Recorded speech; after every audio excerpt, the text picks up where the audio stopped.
Une fois de plus, bonsoir. À quelques jours de la rentrée parlementaire prévue le 15 mars prochain, le bureau de la CENI a été réussi ce lundi par les présidents de l'Assemblée nationale. Les échanges entre les deux institutions ont tourné autour de la collaboration entre la Chambre basse du Parlement congolais et la centrale électorale dans le cadre des préparatifs des élections de 2023.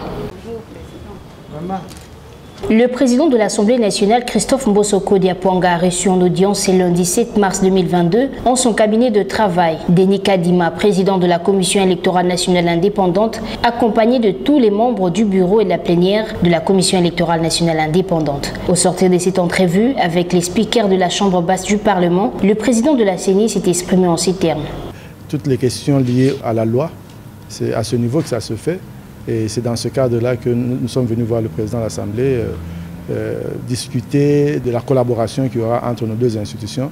Vous le savez sans doute, la CENI conseille le Parlement en matière électorale. Et puis il y a bien des choses qu'on peut discuter avec les autorités parlementaires. Bon, les lois ne sont peut-être pas en souffrance, mais il peut y avoir des réformes, le cas échéant. Et parce que nous savons qu'il y a par exemple une proposition de loi. Et nous allons l'analyser à notre niveau et discuter avec l'Assemblée nationale. Et nous espérons que durant cette session du mois de mars, des discussions devront avoir lieu et même on devra avancer jusqu'au point d'avoir les réformes de cas échéant parce que les réformes ont un impact sur nos opérations.